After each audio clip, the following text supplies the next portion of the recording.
Okay, no advertising this time, no sponsors. Today I just want to focus on raw information how the channel used to do like 3 years ago or something like that. Top 5 tips that every player needs to know that I wish I had known when playing Cyberpunk 2077. First things first, and this isn't an actual tip, it's just a jumping off point per se, loot everything. Literally every single thing you see. That's the rule. You should always do this. It's not new, it's not unique to Cyberpunk 2077, but it's core to the foundation of this game once you realize how the ecosystem works, and you always should be looting every single thing that you see every single time.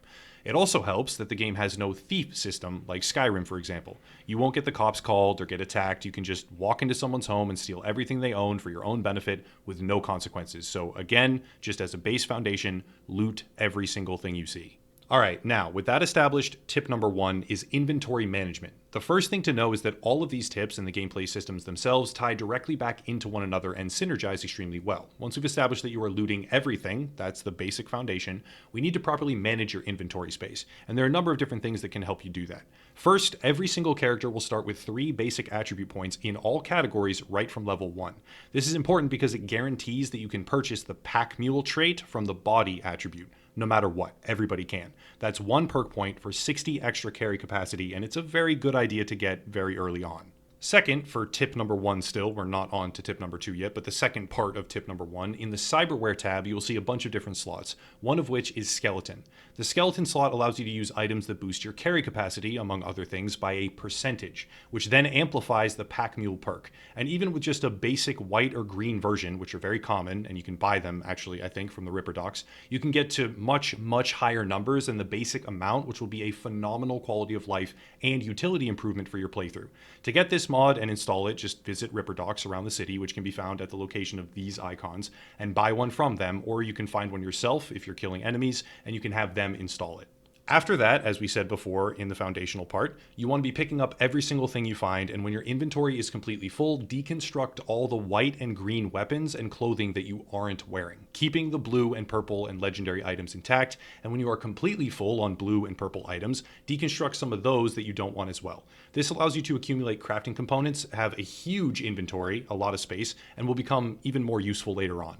Tip number 2, deconstruction and selling. Money in Cyberpunk 2077 will seem scarce if you don't really know how to get it efficiently, and I'll do an entire video on maximizing your farming to earn money quickly later on, but in the same vein as inventory management, we need to talk about deconstruction. As you loot everything, anything that you see constantly, you will get huge numbers of consumable food and drink items. These items have no weight, so you can stack them infinitely and just grab them all the time. They pile up extremely fast. They're really common on shelves and on bars and tables, whatever. And also, for some reason, you can deconstruct them like a coffee or a soda and get 3 green upgrade components for gear. This is important because most of the food items that you get, with a few exceptions, but for the most part, are worth 10 credits when sold. However, when deconstructed, they give 3 green components, which are sellable, worth 8 credits each. That's an increase of 140%. You not only increase the amount of money you would get, even if you just sold 2 out of the 3 and not all 3, but the upgrade components are also useful for a myriad of other things later on. Again, these tips do kind of feed back together in a sort of loop. The best part is that food and drink items all have the same effects. Alcohol is bad for you, and it all has identical debuffs. Water and soda is good with all the same positive benefit, and the same with food and nourishment effects as well. However, there are tons of these items with just different names all over the world, so you can not only double the money that you earn when selling, but also convert them into a component that is far more useful in mass quantities more often. This is also true of most junk items. Most of the junk that you get in the game is worth 3 credits, I believe, while once in a while you'll get something that's worth far more, such as 750. You can deconstruct the worthless ones for an upgrade component, 1 singular, instead of selling it directly, and more than double your money. There is also a perk for this called Scrapper. It's up to you if you want to allocate a point for this or not, but the main thing is that food and drink items, as well as all excess low-level healing items, and a whole bunch more, just anything worth under 8 or 24 if it gives 3 components or credits, can be scrapped for upgrade components that are worth much more money, and, more importantly, they're far more useful. Tip number 3 is skill functions, and the skills in this game can take a little bit of time to figure out because it's actually a multi-layered system. There are attributes and then perks, and one is significantly more important than the other. Attributes, which you choose at the beginning of the game, where you have 7 of them, I believe, to award, are far more important because they dictate how much you can earn and how many abilities you can buy in their respective skill categories. Example, if I have level 16 cool, which I do, I can access and purchase most of the abilities in the subcategories for stealth and cold-blooded, but that's not all. These skills, stealth and cold-blooded, also have their own independent progression rewards way down at the bottom, which will gain experience when you do certain activities.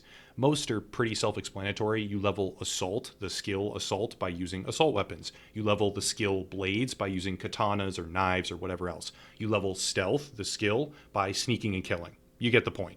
These skill progression rewards give you stat bonuses as you level them up, or sometimes, most importantly, perk points with each level.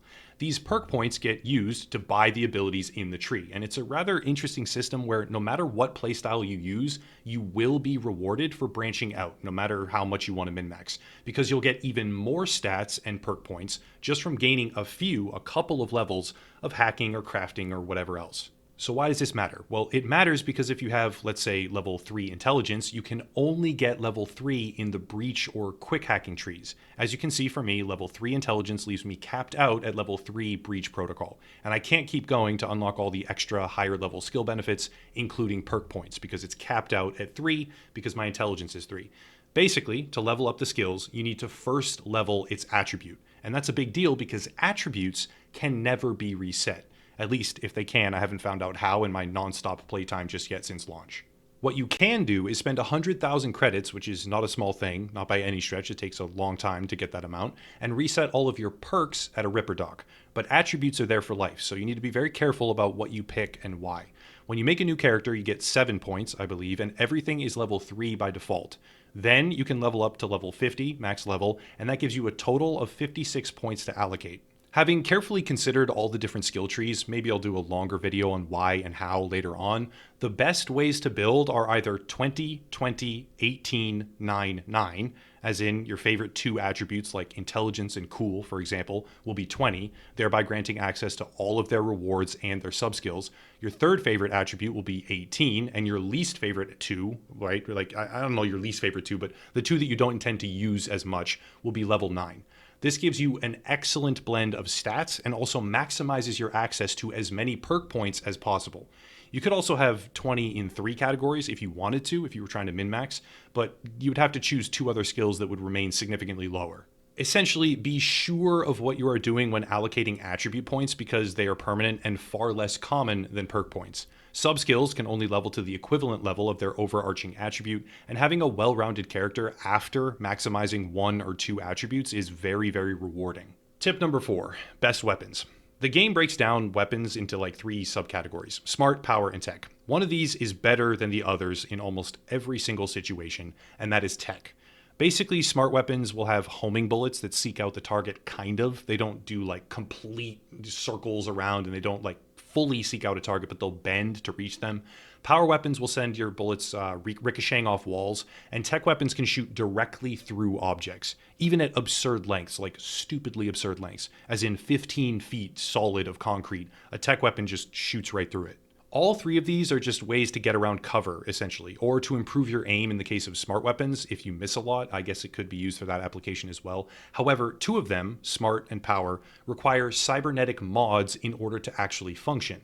That costs you money, and money is not exactly easy to get. And mostly what these guns are used for is hitting enemies who are behind cover, or hitting enemies while you are behind cover. Tech weapons should always be considered more carefully, especially a precision or sniper rifle, because it is the charged shot that goes through objects and not just every single bullet. Reason being, though, you do not need to buy any cybernetic enhancements from the Ripper Dock to use them, thus freeing up some of your money, and you can just shoot through as much cover as you want with a charged shot, both yours and the enemies.